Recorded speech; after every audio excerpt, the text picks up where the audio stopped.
Bienvenue à ce 4e Midi Hermès. Nous en sommes déjà à notre 2e année. C'est donc un très grand plaisir de vous voir en si grand nombre à ces rendez-vous, hein. Nous en faisons 2 par année. Je m'appelle Magali Dufour, je suis chercheure dans l'équipe Hermès avec Valérie Van Mouric qui sera notre co-hôte et j'aurai le plaisir d'animer ce Midi Hermès qui sera un peu différent de des 3 derniers que l'on a eus qui portaient sur les jeux vidéo. Aujourd'hui, nous allons aborder beaucoup plus l'aspect des réseaux sociaux. Donc, c'est vraiment un grand, grand plaisir que vous soyez présents pour cette belle présentation.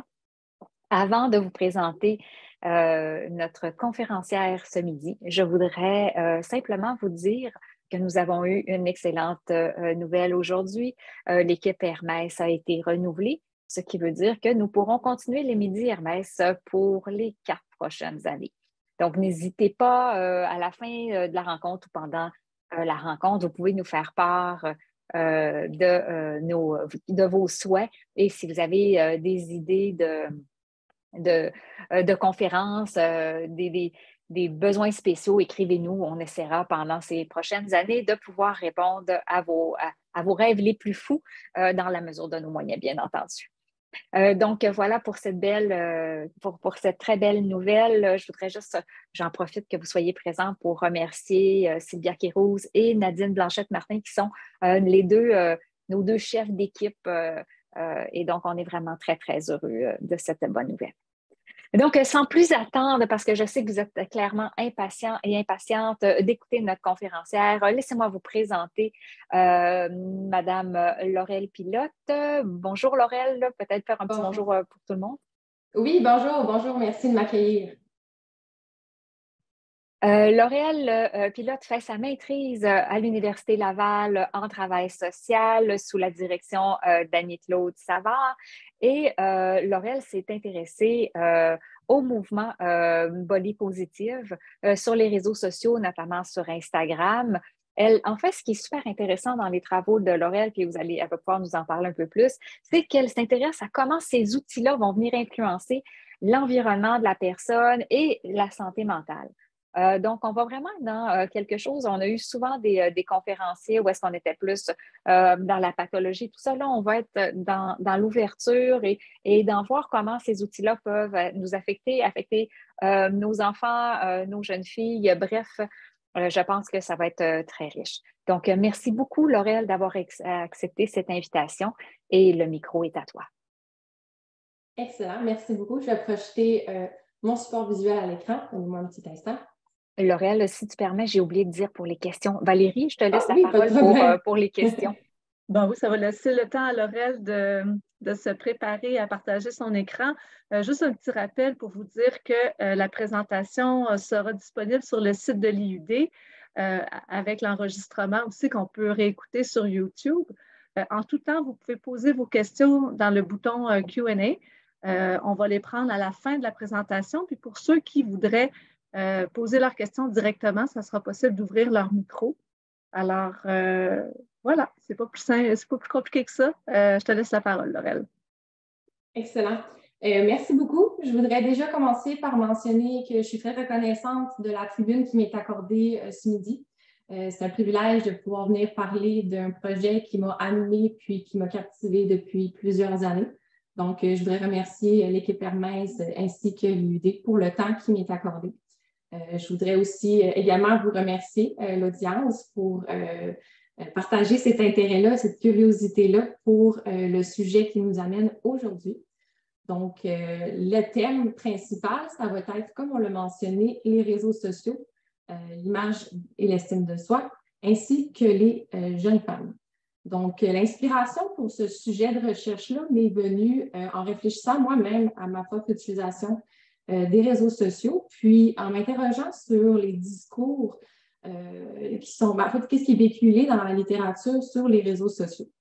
Quand on pense à l'image de soi et au réseau, c'est difficile de ne pas penser, par exemple, aux heures qui sont englouties dans l'utilisation des réseaux, à la poursuite de l'image parfaite, des photos filtrées, à l'humeur dépressive que ça peut amener, ainsi qu'à l'anxiété.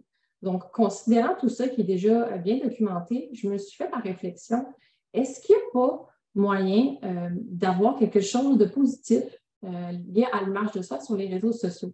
Donc, est-ce que l'impact des réseaux sociaux sur l'image et l'estime de soi est toujours négatif? Donc, peut-être que c'est une question que vous vous posez également, puis c'est vraiment le thème là, qui va nous guider tout au long de la présentation.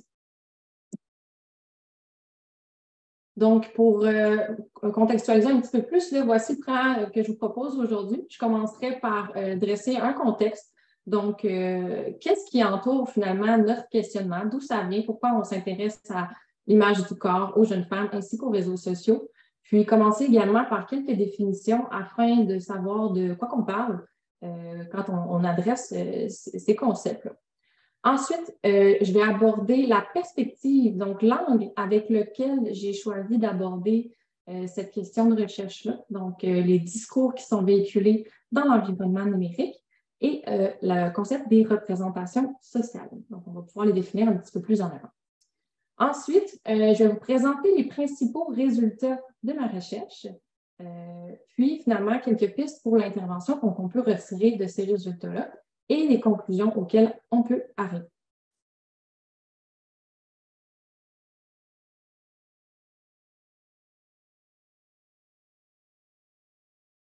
Alors, le contexte, comme je disais, c'est vraiment ce qui entoure notre questionnement.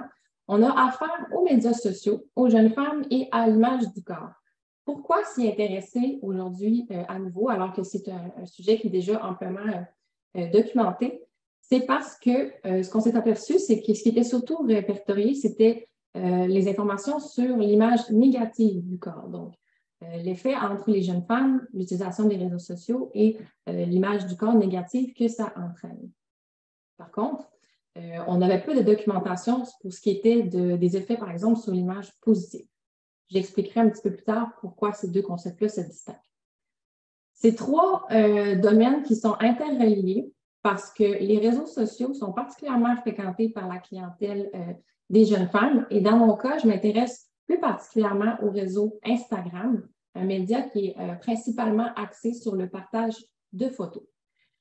Quand on parle d'un média qui est associé au partage de photos intensifs comme les Instagram, on ne peut pas s'empêcher de parler de comparaison sociale et de son effet sur l'image du corps. Donc, les jeunes femmes, qui sont d'ailleurs la principale clientèle du média Instagram, sont exposées à des images de corps, souvent filtrées, retouchées ou simplement présentées dans un angle qui met particulièrement à l'avantage l'esthétisme du corps.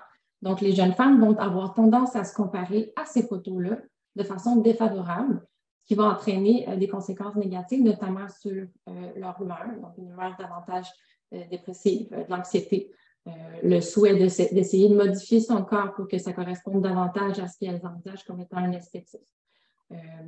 Tout ça, malgré tout, devant des photos qui sont modifiées finalement, ce ne sont pas des photos qui représentent réellement la personne. Donc, on voit vraiment le lien entre ces trois domaines-là.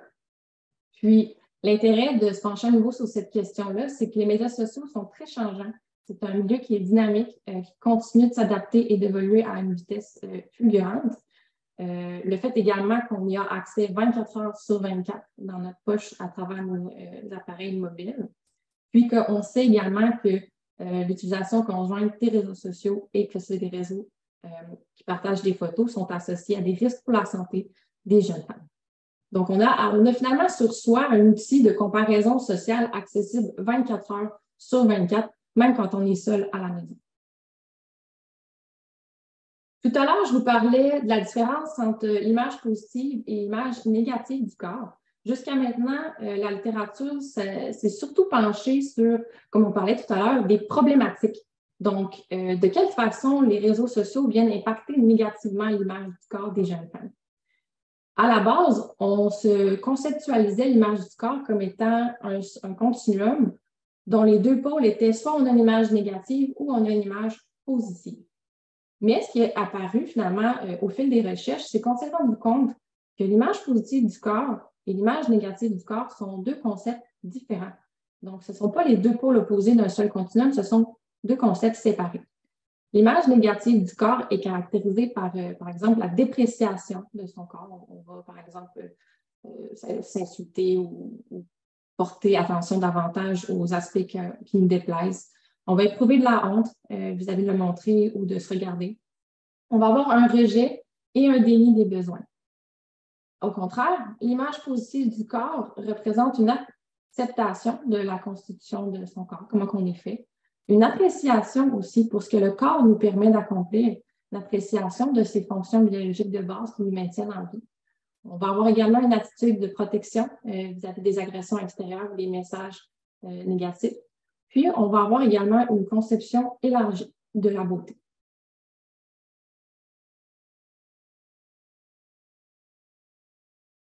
Ce qui est intéressant de savoir quand on s'intéresse à l'image du corps et des réseaux sociaux, c'est qu'au-delà de chercher, par exemple, qu'est-ce qui influence l'image négative, on aimerait ça aussi savoir qu'est-ce qui peut influencer l'image positive.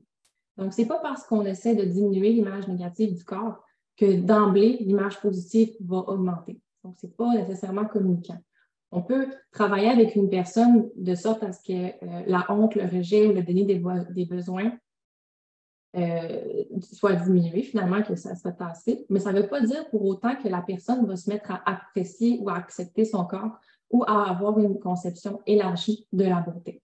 Donc, c'est vraiment là qu'on voit qu'il y a une distinction entre les deux.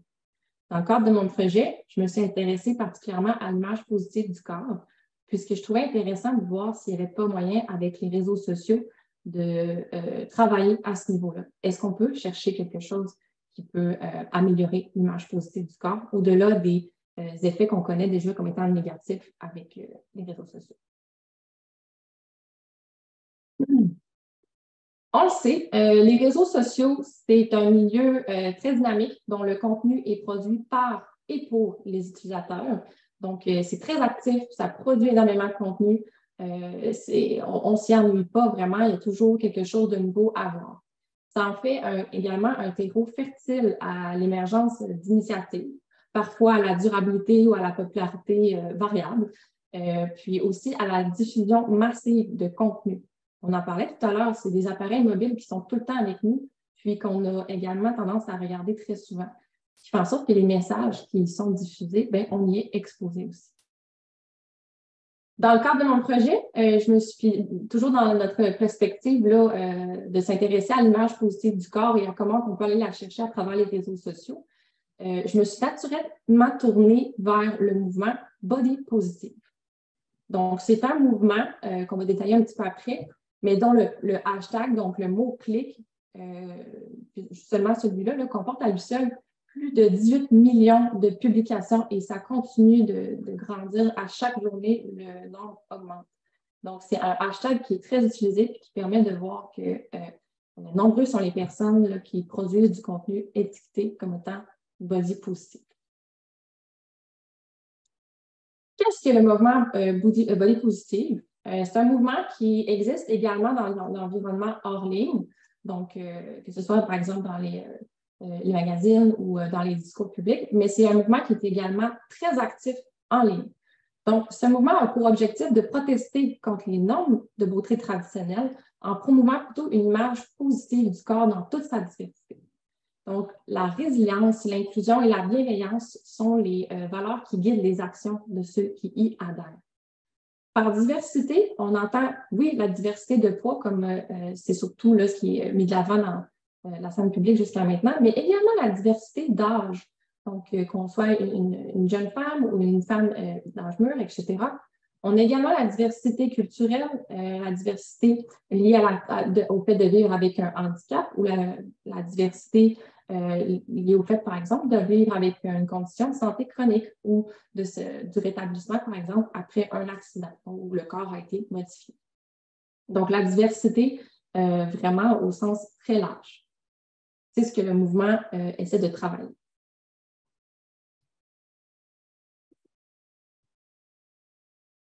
Comme je le mentionnais, c'est un mouvement qui a vraiment le vent dans les voiles, autant dans les médias davantage traditionnels comme par exemple la presse ou la revue Elle Québec. On en parle de plus en plus.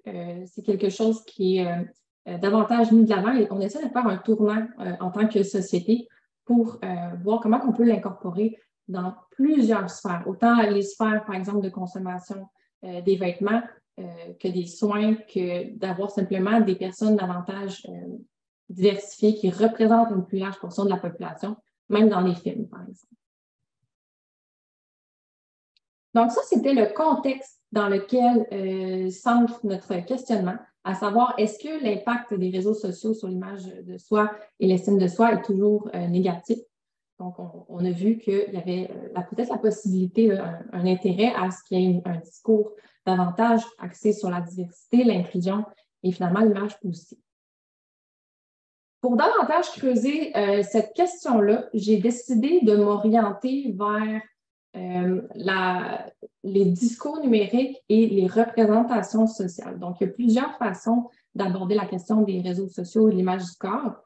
Pour ma part, j'ai décidé de vraiment creuser l'aspect où est-ce qu'on a un mouvement qui diffuse une façon de penser, des valeurs, puis des attitudes, et on a des personnes, des utilisatrices qui visionnent ce mouvement-là, qui ont accès à ces messages-là. Et possiblement, dont les messages peuvent influencer les représentations sociales. Qu'est-ce qu'une représentation sociale? C'est pas issu finalement d'un consensus scientifique ou de recherche très précise. Une représentation sociale, c'est vraiment un mélange d'opinions, de croyances et d'attitudes, tout ça sur un tableau de valeurs déjà préexistant par rapport à un objet donné. Donc, quand je pense, par exemple, à l'image positive du corps, qu'est-ce que ça représente pour moi? Quelle idée je m'en fais? Concrètement, dans mes mots, qu'est-ce que je pense, à quoi je pense quand on me parle, par exemple, d'image positive du corps? Je trouvais intéressant de m'attarder sur cette question-là, à savoir comment on se représente l'image positive du corps, puisque c'est quelque chose qu'on essaie d'améliorer justement à travers le mouvement Body Positive. Mais de savoir si cette représentation-là de l'image positive du corps peut être influencée par le mouvement, ben, c'était déjà de savoir, d'aller les documenter finalement.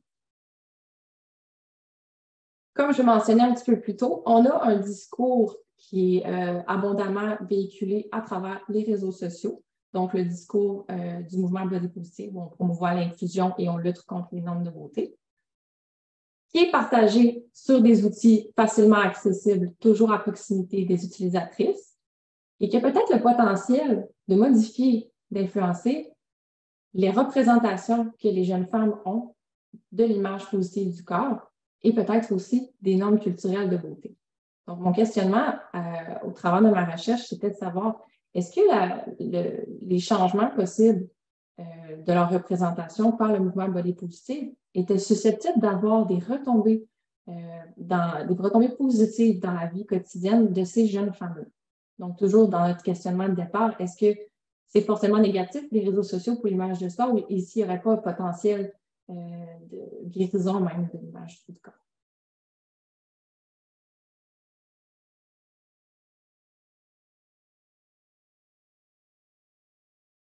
Donc, pour répondre à ce questionnement-là, j'ai cerné 2 objectifs pour ma recherche. Le premier était de vraiment documenter les représentations sociales de l'image du corps et des normes culturelles de beauté des jeunes femmes dans un contexte body positif sur Instagram. Donc, ce qui impliquait d'aller poser des questions finalement à des jeunes femmes qui sont actives sur Instagram et qui s'intéressent au mouvement body positif. Mon deuxième objectif, c'était également de documenter le rapport, l'expérience que les jeunes femmes ont eue avec ce mouvement-là.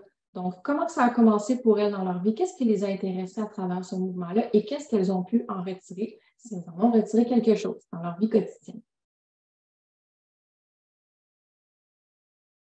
Ces jeunes femmes-là ont été recrutées par le biais d'une liste de diffusion. Je l'ai pu communiquer avec 14 jeunes femmes. D'ailleurs, que je remercie énormément pour leur confiance, leur temps et le partage intime de leur expérience avec le mouvement. Donc, c'est de grande valeur.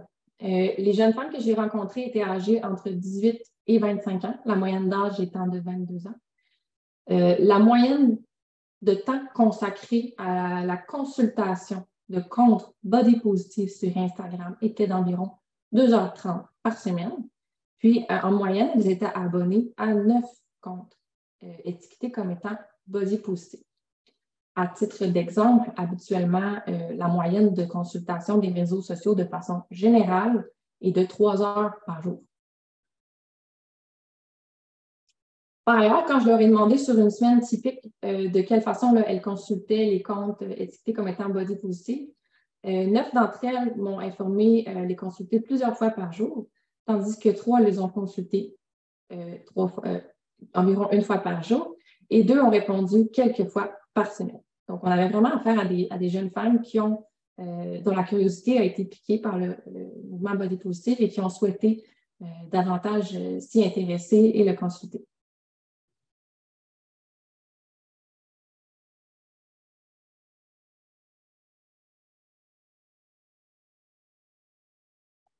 Les représentations sociales des jeunes femmes ont pu être documentées par une activité d'évocation spontanée.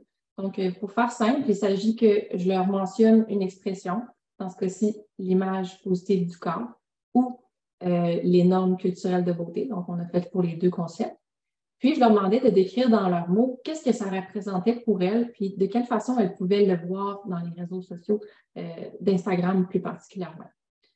Par la suite, pour ce qui était de vraiment documenter leur expérience puis leur rapport avec le mouvement, on a fait une entrevue semi-dirigée durant laquelle je leur demandais de parler de leur historique, de ce qui avait piqué leur curiosité, de ce qui les avait amenés aussi à continuer d'adhérer au mouvement et non pas de faire « Ah, ben, tu sais, c'est intéressant, mais je passe à autre chose, je ne m'y intéresse pas plus. » Puis également aux avantages qu'elles avaient pu voir dans leur vie et peut-être aussi les retombées positives pour la société.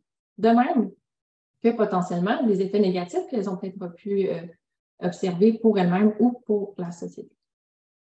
Donc maintenant, je vais vous présenter les résultats principaux qu'on a pu retirer de cette recherche-là, peut-être aussi ce qui nous intéresse le plus.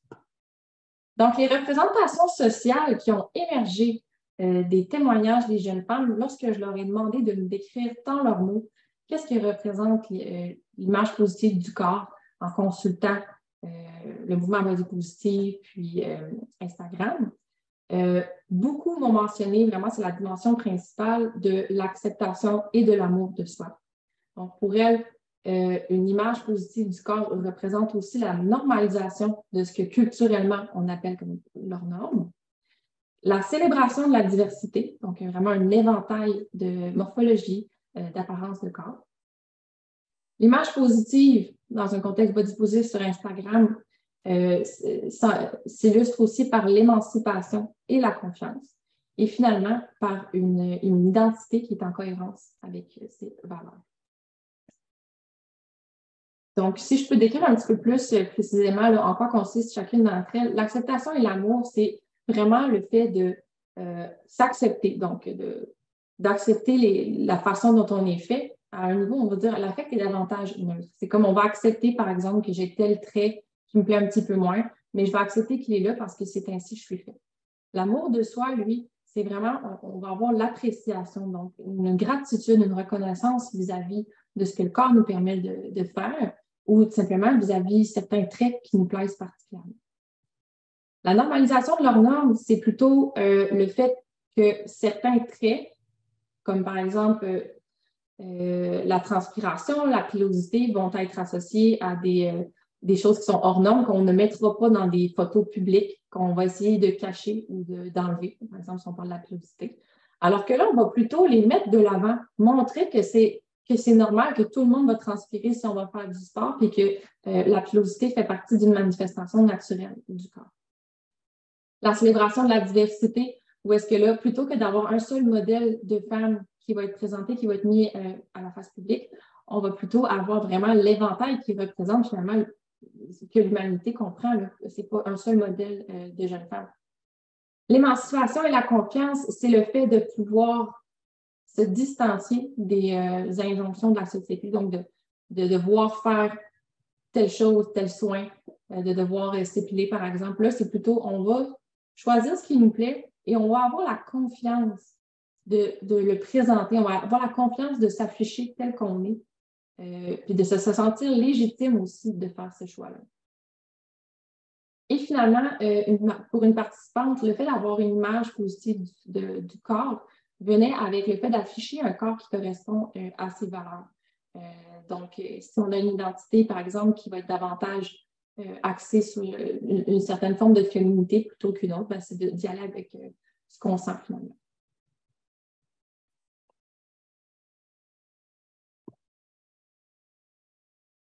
Pour illustrer le propos, je vous ai sélectionné quelques verbatims donc, que les participantes ont pu écrire dans leurs mots. Qu'est-ce que ça représentait pour elles, l'image positive du corps? Donc, j'ai Andy qui a répondu, tu sais, s'accepter, c'est un peu comme faire, c'est correct que ce soit le même, puis juste comme l'accepter. Mais l'amour de son corps, c'est dans l'appréciation. Je ne sais pas quel mot serait le plus approprié, mais tu sais, c'est vraiment justement de voir positivement son corps. Donc, Andy, elle fait vraiment la distinction entre le fait qu'on accepte ou qu'on peut aussi apprécier. Donc, l'acceptation qui est davantage un affect neutre, tandis que l'amour de soi, là, on va avoir vraiment un affect qui est plus positif. C'est comme un engagement plus important vis-à-vis certains traits du corps. On a aussi Isabelle qui exprime dans ses mots comment célébrer la diversité représente pour elle une image positive du corps. Donc, elle dit « N'importe quelle forme de corps, n'importe quelle personne peut être jolie et même en ne correspondant pas à ce que la société veut. » C'est vraiment mettre en avant les différences qui peuvent exister et qui, justement, font qu'on est nous, en fait, qui représentent notre individualité.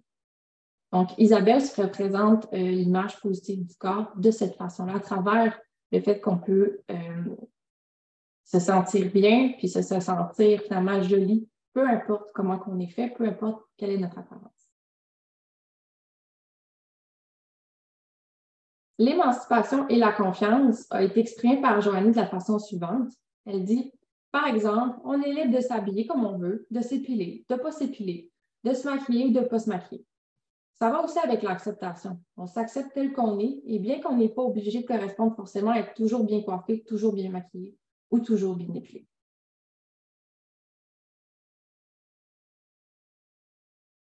Ce qui est intéressant ici aussi, c'est qu'on a vraiment l'accent sur le choix. Donc, c'est pas, on n'ira pas lutter contre les normes de beauté en disant vous ne devez plus vous épiler, vous ne devez plus vous maquiller. Si vous le faites, ça correspond aux normes de beauté, puis ça ne fonctionne pas. Là, on va vraiment plutôt dire choisissez ce qui vous plaît en fonction de comment vous vous sentez là-dedans, en fonction de vos valeurs.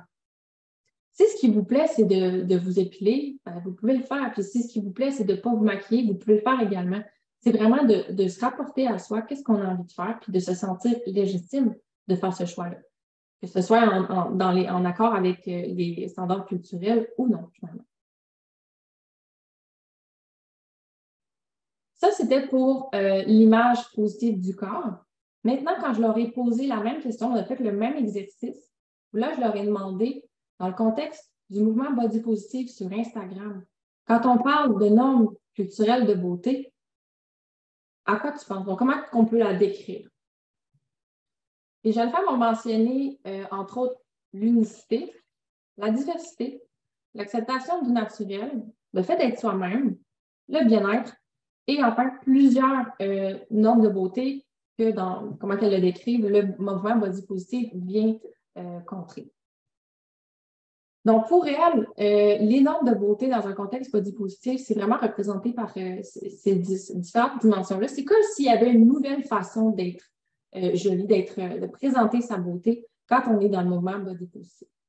Par exemple, le fait de présenter son unicité, c'est vraiment d'aller chercher les éléments en soi qui se distinguent des autres et d'en être fier. Donc, par exemple, si on a une condition de santé qui nous amène à avoir une certaine apparence, bien, plutôt que d'essayer de le camoufler pour vraiment embarquer dans un standard, bien là, on va plutôt dire, bien, voici comme je suis, puis je suis fière d'être comme ça, puis ça me représente dans mon unicité. Ensuite, la diversité, quant à elle, qui est comme une nouvelle forme de beauté, c'est au-delà de individuellement, qu'est-ce qui nous distingue, c'est plutôt de montrer l'éventail de toutes les apparences possibles, puis de retrouver la beauté à travers cette dimension-là. Donc, de se sentir belle quand on regarde nos propres différences, puis après ça, de constater la beauté finalement de toutes les femmes de l'humanité à travers la diversité des apparences corporelles. Ensuite, pour ce qui est de l'acceptation du naturel, c'est de redonner, de réintroduire les manifestations naturelles du corps, comme je mentionnais tout à l'heure, par exemple, la pilosité, que ce soit les vergetures, la cellulite, de les réintroduire dans ce qu'on considère comme étant l'esthétisme. Donc, on peut avoir, par exemple, une photo sur Instagram d'une jeune femme qui va se présenter en train de faire du sport, puis alors qu'elle est en train de s'entraîner et de prendre soin d'elle-même, ben, elle ne se gênera pas là, pour montrer, par exemple, qu'elle a eu chaud ou qu'elle a, par exemple, la cellulite. Comme quoi, les deux ne sont pas incompatibles. On peut très bien s'entraîner puis avoir un corps qui est de toutes les formes possibles.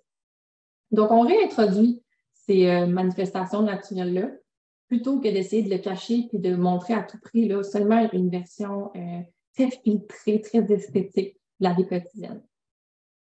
Ensuite, le fait d'être soi-même aussi, ça a été associé aux normes de beauté, aux normes finalement à la beauté dans le mouvement body positive. Alors que finalement, plutôt que d'essayer d'être un peu toutes pareilles puis de correspondre à un standard, bien là, on va plutôt tirer une satisfaction et une fierté dans le fait d'être soi-même, d'être libre de s'afficher avec ses valeurs. Et finalement, le bien-être, il y a une des participantes qui a mentionné que pour elle, quand elle pensait aux normes de beauté dans un contexte body positive, elle trouvait qu'il y avait une sensation de paix qui venait avec ça, comme si les personnes qui y adhèrent deviennent en paix avec les normes de beauté sans qu'elles peuvent mettre une distance entre elles et les normes, puis que l'acceptation, tout ce qui a lien avec l'image positive du corps radie une sorte de paix par rapport à soi-même. Enfin, plusieurs participantes ont mentionné des normes de beauté culturelles qu'on connaît très bien, là. Puis elles ont décrit de quelle façon le mouvement body positive permettait de contrer ces normes de beauté-là. Donc, de pouvoir, par exemple, si c'était une certaine morphologie, ben là, c'est de montrer que le mouvement body positive, il se concentre sur plusieurs morphologies. On parle aussi, par exemple, de la situation de handicap, donc de ne pas seulement montrer des corps de personnes, qu'on va dire, sans handicap. On va montrer également une personne en fauteuil, on va montrer une personne qui a subi un accident, par exemple, puis qui montre sa résilience à travers cette nouvelle relation-là qu'elle a avec son corps. Donc, c'est ce que le mouvement body positive permet de faire.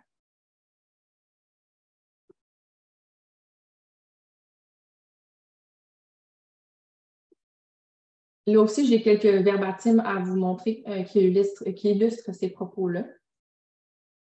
Par exemple, Isabelle, quand on parle d'unicité en lien avec les normes de beauté dans un contexte body positif, elle dit « Juste en étant nous, on a quelque chose à apporter. De quoi être fier, et même si ce n'est pas ce qu'on nous aurait revendiqué de base, eh bien, chacun peut trouver en soi quelque chose qui le rend unique. Et du coup, c'est un peu à la limite la norme du body positif.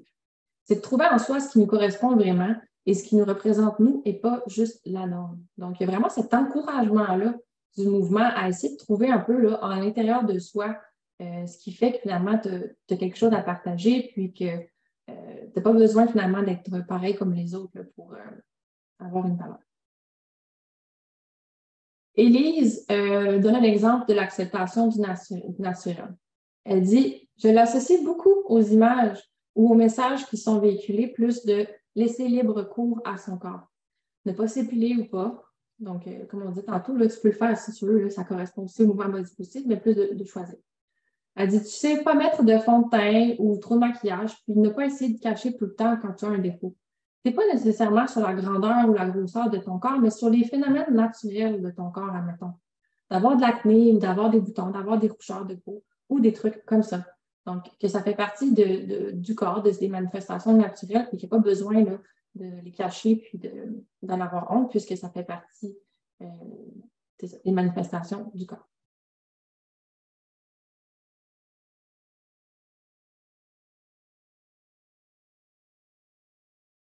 Le fait d'être soi-même a été décrit par Frédéric de la façon suivante.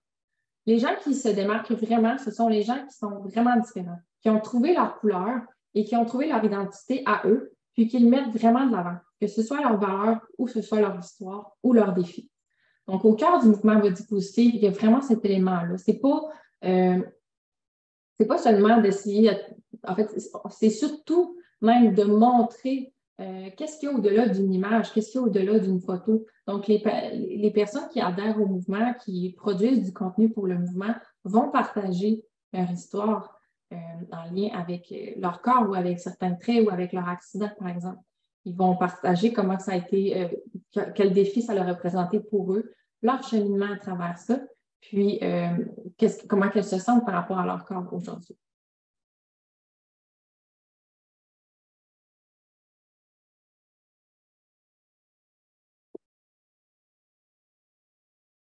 Donc, quand on leur a parlé des représentations sociales, autant de l'image positive du corps et des normes culturelles de beauté, quand on fait l'amalgame de ces deux choses-là, ça nous donne une photographie de comment les jeunes femmes qui adhèrent au mouvement Body Positive, qui ont passé du temps à le consulter, puis des fois même depuis plusieurs années, se représentent ces deux concepts-là.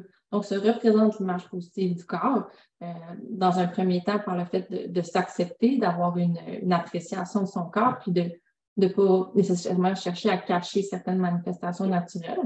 Elles vont se représenter également les normes de beauté comme étant quelque chose de distant, qu'on peut choisir d'adhérer ou pas, puis qui n'est certainement pas quelque chose auquel on doit se conformer. Donc, de vraiment plutôt d'y aller en fonction de ses valeurs. Donc, un retour vers l'intérieur plutôt que l'extérieur.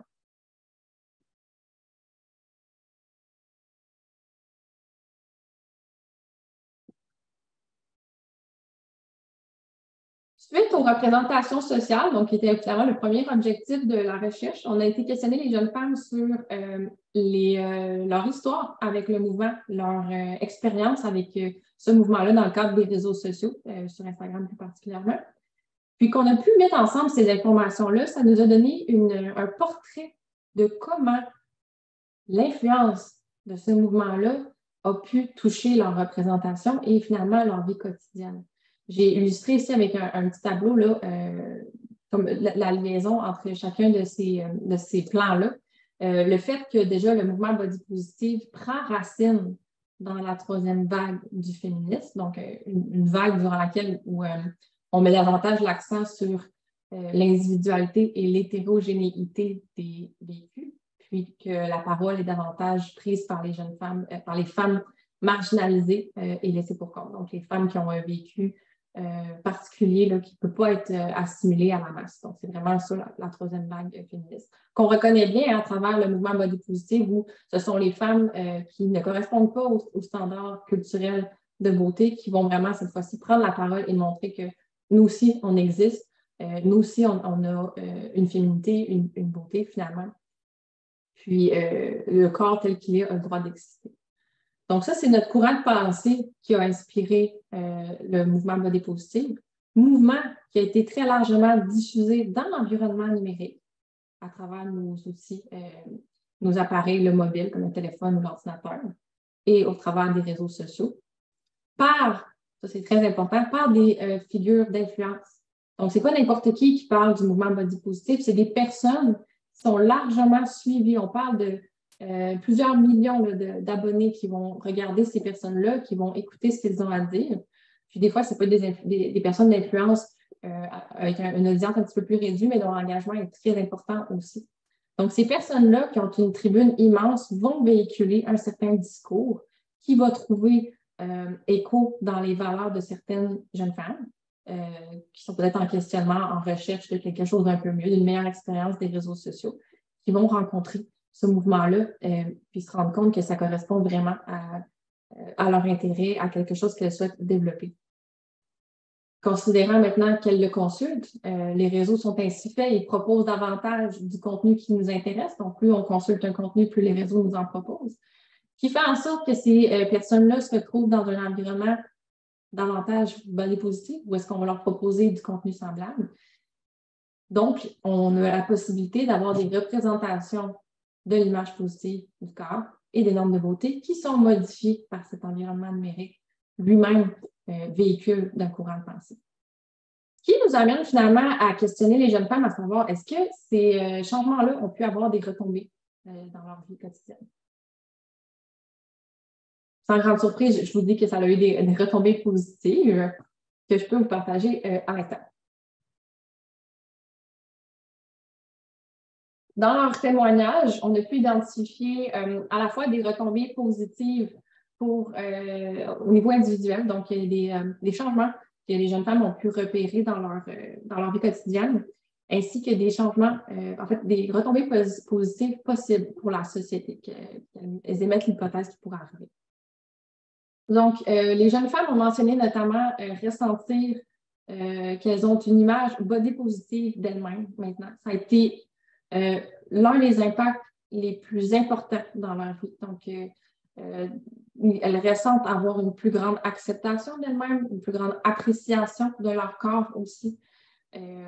Plusieurs éléments, une meilleure relation aussi vis-à-vis, par exemple, des autres. Là, elles vont moins avoir l'impression ou tendance à se comparer.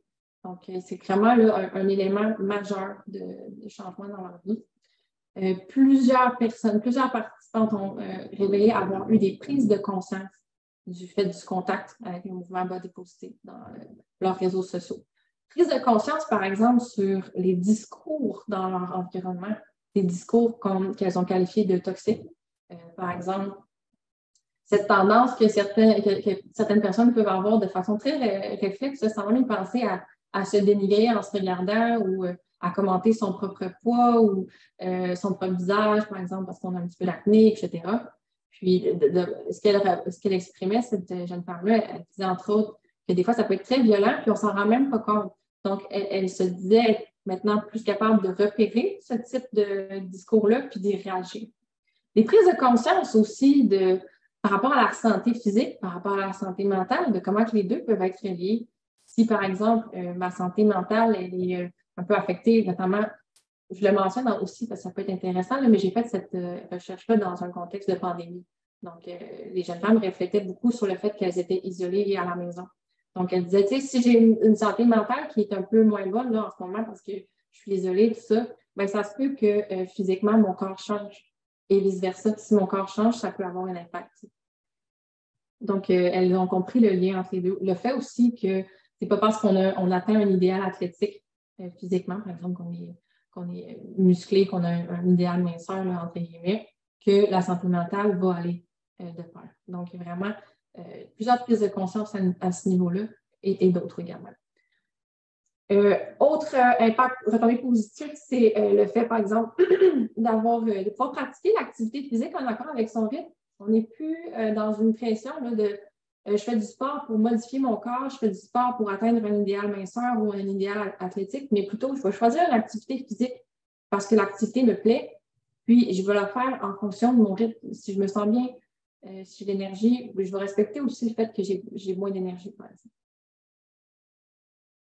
Je donne un petit verbatim qui illustre ce type de retombées positives-là. Donc, j'ai Mégane qui dit « Je pense que le mouvement body positive m'a comme peut-être donné plus d'outils pour quand, admettons, un matin, je me lève puis j'aime pas ma face, ça m'a peut-être donné plus d'outils pour réagir à ce genre de pensée-là. » J'ai pensé un peu à Mick. Mick, c'est une influenceuse. Elle se coach dans ces moments-là, puis c'est sur son discours, son corps à elle. Puis j'ai beaucoup essayé de l'intégrer sur moi. Puis ça marche. Ça fait que je pense que ça m'a apporté ça. Donc, cette jeune femme-là a regardé une influenceuse qui elle-même a des enjeux vis-à-vis de son corps, vis-à-vis des antécédents de troubles alimentaires. Puis, avec cette inspiration-là, elle a reproduit ce comportement-là quand elle se regarde dans la glace, puis elle éprouve une insatisfaction de son apparence.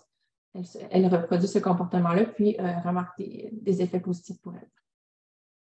D'autres retombées positives individuelles, on a par exemple l'affirmation de ses valeurs. Il y a des jeunes femmes qui, au contact du mouvement body positif, ont senti qu'elles avaient envie de partager, de faire partie d'un mouvement social, de changer les choses, puis de se sentir aussi plus légitime de s'exprimer alors qu'elles avaient déjà des valeurs avant, puis une tendance vers, on va dire, les revendications du mouvement. Puis là, le fait de se sentir soutenue, supportées par une grande plateforme, elles se sentent plus à l'aise de les dire à voix haute, par exemple. D'autres jeunes femmes qui ont dit que suite à leur contact avec le mouvement Body Positive, elles constataient une vie de couple plus harmonieuse, donc capable de mettre ses limites avec son partenaire, puis se sentir également plus à l'aise physiquement avec leur copain ou leur copine. On a également aussi une relation plus sereine à la nourriture, donc des personnes qui ont pu enlever la culpabilité liée au fait de manger certaines collations ou de ne pas faire de sport après avoir pris certains aliments, puis de ne plus considérer certains aliments comme étant interdits à éviter. Donc, de vraiment avoir une alimentation qui est davantage intuitive, également inspirée par le mouvement. Donc, on a Joanie, en lien avec la relation de couple, qui dit « J'avais un copain qui me disait qu'il fallait que je fasse des régimes, de me faire épiler parce que les poils sur les jambes, c'est pas très beau, puis ça pique, puis tout le temps me maquiller. » Donc, c'est ça. C'est un peu une prise de conscience que, pour plein de choses. Oui, dans le quotidien, ça a changé pas mal de choses pour moi. Eh bien, du coup, j'ai rompu avec ce mec. J'ai pris conscience que c'est pas simple. Puis, pour plein d'autres choses, enfin, voilà, mon corps, c'est mon corps, ça m'appartient. Et s'il ne te plaît pas, ben dégage. Donc, vraiment, de pouvoir mettre un frein à une relation qui, pour elle, ne la faisait pas s'en sentir bien, puis l'obliger à choisir, en fait, l'obliger à faire certains soins à son corps qu'elle n'aimait pas. Donc, elle a pu mettre sa limite puis dire c'est une relation qui ne me correspond pas. Pour la société, on a un peu l'écho des retombées positives qu'elles ont constatées pour elles-mêmes. Donc, elles projettent l'hypothèse selon laquelle ces retombées-là pourraient être également observées dans la société. Plusieurs prises de conscience qu'on pourrait faire, par exemple, que la santé, là, avec un grand S, c'est pas finalement comprendre enfin que la santé, c'est pas une question de poids, c'est plein de facteurs qui sont regroupés ensemble qui influencent une santé. Donc, c'est pas juste en calculant, par exemple, l'indice de masse corporelle qu'on comprend si une personne est en santé ou pas. Pourtant, ce qui est un discours encore véhiculé. Prise de conscience aussi en lien avec l'alimentation. Par exemple, tout ce qui est aliments, culture de la diète, etc. Essayer de comprendre que ça serait quelque chose à mettre de côté. Que le mouvement aussi peut favoriser l'inclusion. Donc, en représentant davantage de personnes dans la sphère publique, ce sont des personnes qui vont être davantage incluses, puis ça va favoriser une société là, plus harmonieuse. On va déconstruire également possiblement des idéaux. Donc, comme quoi il y aurait un seul modèle de beauté ou un seul modèle valide de corps. On va plutôt montrer qu'il y a tout un éventail de corps possible, puis qu'on peut exprimer sa féminité, sa beauté à travers cet éventail-là. Et enfin, le fait quand même qu'on ait à faire un mouvement qui peut inspirer un marketing diversifié. Donc oui, il y a un petit aspect un peu monétaire là-dedans, mais ce n'est pas nécessairement négatif puisque ça permet à des personnes avec certaines morphologies, de pouvoir davantage trouver, par exemple, de vêtements ou de soins, d'accessoires qui correspondent à comment elles sont faites.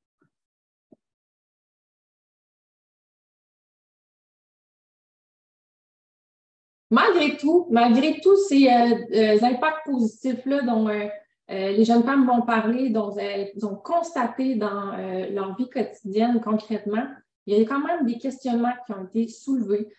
Donc, au fil de nos réflexions, de mes discussions avec elles, à force de parler de leur histoire avec le mouvement, elles ont pu me mentionner quelques éléments quand même à garder à l'œil avec ce mouvement-là. Puis toujours dans une perspective de est-ce que les réseaux sociaux, c'est toujours négatif pour l'image du corps? Ou est-ce que le mouvement body positive, c'est un peu comme la protection contre cet effet-là? Elles ont mentionné qu'il y a quand même un petit biais dans la représentativité du mouvement. Donc, il faut faire attention. On parle de diversité, d'inclusion, mais peut-être qu'on se rend compte que certaines diversités sont davantage illustrées que d'autres. Il en manque encore un petit peu. Un exemple, c'est le fait qu'il y a beaucoup de femmes blanches dans le mouvement body positive. On manque de femmes de la diversité culturelle. Donc, essayer d'augmenter ça un petit peu plus, ça serait intéressant.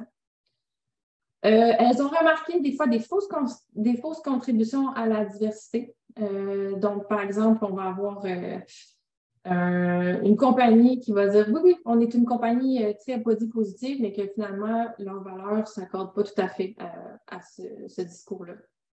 Ça reste que c'est un message qui est pris par et pour les utilisateurs, donc qui peut être sujet aux interprétations. Ce n'est pas tout le monde qui va comprendre le body positive de la même façon.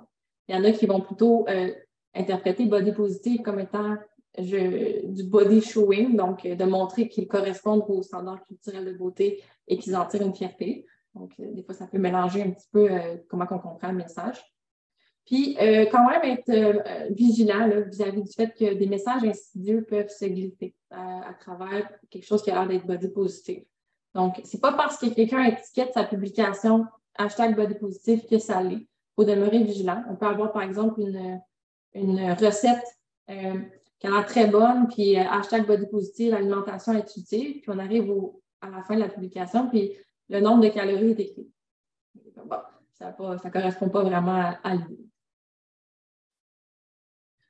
Les pistes pour l'intervention, quand on conçoit que les réseaux sociaux, c'est un milieu qui véhicule des messages, qui véhicule des discours qui sont toujours accessibles 24 heures sur 24 dans notre poche, puis qu'on est très attiré, on passe beaucoup de temps sur les réseaux sociaux.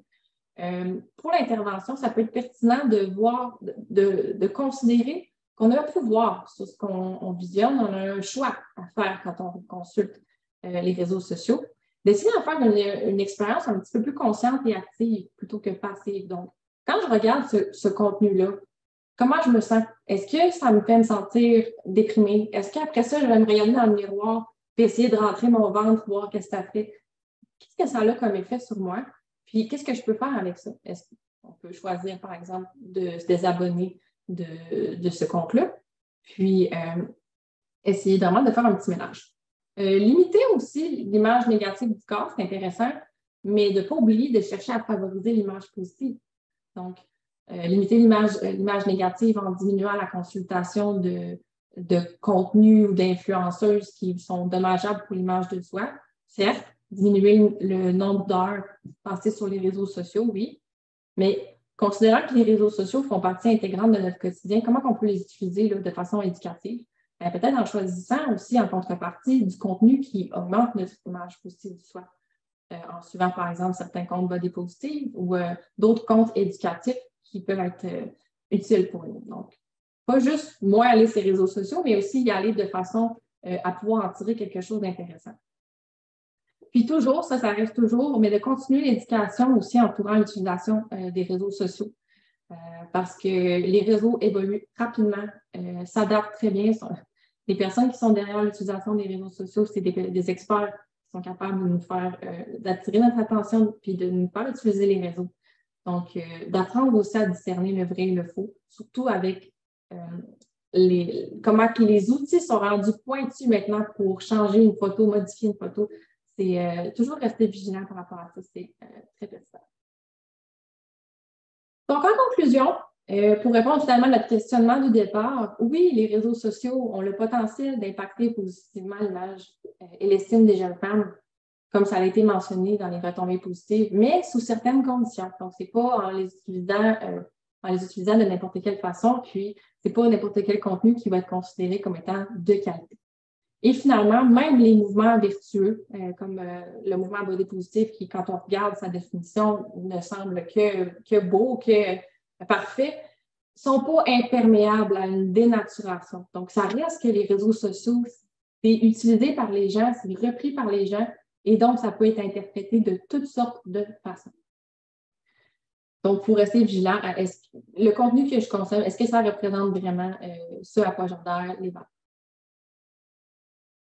Ce qui conclut ma présentation, à nouveau, je voudrais remercier l'équipe Hermès ainsi que l'IUD pour le temps qui m'a été consacré.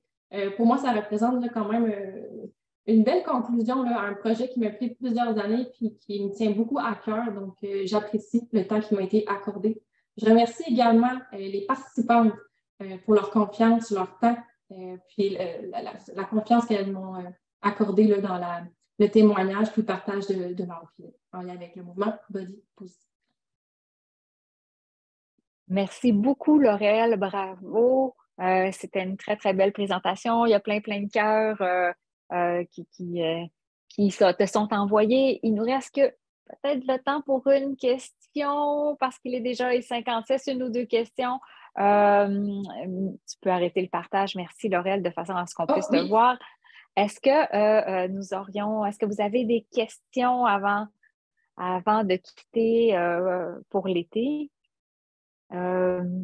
Vous savez, comme à toutes les conférences midi, il va y avoir un résumé pour emporter qui va être disponible sur le site de l'IUD et de l'équipe Hermès également. Peut-être que on pourrait demander à Laurel si si on avait, par exemple, mettons, à suggérer à certaines patientes des comptes, est-ce qu'il y en a en français? Est-ce que tu as des belles références ou est-ce que si on voulait, mettons, dire à quelqu'un, tu pourrais peut-être aller voir ça parce qu'elle a des enjeux par rapport à son utilisation. Est-ce qu'il y a des sites québécois que toi, tu trouves particulièrement intéressants? Oui, c'est une belle question. Elle n'est pas québécoise, malheureusement, mais je trouve son contenu, en tout cas, moi, il m'a vraiment beaucoup touchée. Son compte s'appelle 12 février. Donc, son prénom, si je ne me trompe pas, c'est Julie. Donc, 12 février, en fait, elle, c'est une jeune femme qui, à l'âge de 16 ans, a eu un très grave accident. Donc, elle s'est enflammée là, à cause d'un costume d'Halloween qu'elle avait, puis d'une cigarette qui est tombée dans le costume d'Halloween. Donc, elle a vécu là, vraiment une brûlure sur l'entièreté de son corps, sauf son visage. Puis, à travers les réseaux sociaux, elle partage sa guérison, puis la nouvelle relation qu'elle a développée avec son corps, toute sa rééducation vis-à-vis de ça, puis le fait que finalement, là, elle a dû s'habituer au regard des personnes sur son physique maintenant tel qu'il est. Puis son compte Instagram est vraiment très inspirant, très touchant dans la façon qu'elle présente ça. Donc, allez le voir. Je vous fais une petite pub pour elle, là, mais moi, ça m'a beaucoup touchée. Moi, j'ai une question aussi, Laurel. Premièrement, là, je trouve ça super intéressant, ta présentation. Là, je connaissais un peu le mouvement, mais là, tu l'as vraiment bien expliqué, de voir comment que ça peut être libérateur hein, par rapport à tout le discours normatif de il faut que. On peut avoir des alternatives. Alors, je trouve ça vraiment intéressant, ta présentation dans ce sens-là. Puis, je me demandais s'il y avait quelque chose de similaire pour les garçons. Je sais que tu t'es intéressée aux filles, mais peut-être qu'à travers tes lectures, est-ce qu'il y a des mouvements similaires pour les garçons qui peuvent aussi être touchés au niveau de leur estime de soi? C'est différent, c'est pas les mêmes enjeux, mais est-ce que c'est quelque chose que tu as vu dans tes recherches? Oui, j'ai vu qu'il y avait des figures body positive masculines et également aussi non-binaires. Donc, c'est pas qu'un enjeu qui concerne que les femmes. Ça reste que c'est vraiment davantage une discussion qui se fait auprès des femmes, mais les hommes aussi l'abordent. C'est plus difficile. Il n'y a pas beaucoup de conversations, en fait, qui sont ouvertes en ce moment sur les hommes. Ça ne veut pas dire qu'il ne pourrait pas y en avoir dans le futur. Mais j'ai cru apercevoir là, sur Instagram une page qui s'appelle Calm Body Talks, où est-ce que là, on va davantage parler de l'image du corps masculine. C'est sûr que les préoccupations ne seront pas les mêmes. Tu sais, un homme qui va se préoccuper de son image du corps, on parle beaucoup des standards liés, mettons, au développement de la musculature, de la grandeur, d'autres traits comme ça aussi, là, parce qu'on va avoir davantage cette préoccupation-là. Mais je pense que un des éléments spécifiques à la condition masculine reste qu'il y a une difficulté aussi à parler de ces problèmes puis à faire la demande d'aide. Donc, ça garder ça en tête aussi, que c'est pas parce que les hommes n'en parlent pas que ça les préoccupe pas. Ou s'ils en parlent moins, c'est pas parce que ça les préoccupe moins. Voilà. Eh bien, merci beaucoup, Laurel. C'était fort intéressant. Je pense que c'est inspirant. Ça nous donne sûrement plein d'idées pour l'intervention. Merci à toutes et à tous de vous être rejoints à nous pour cette deuxième année de Midi Hermès. Nous vous retrouverons en septembre. Nous vous ferons parvenir les nouvelles invitations. L'an prochain, on va parler de TDAH chez les UPI. Puis, il y a plein d'autres idées, mais n'hésitez pas à nous faire part de vos idées et de vos besoins. Ça nous fera plaisir d'essayer de développer des conférences pour y répondre. Merci à tous. Merci à l'IUD pour l'organisation. Merci à l'équipe Hermès et merci à Laurel pour cette présentation. Je vous souhaite un excellent été. À bientôt.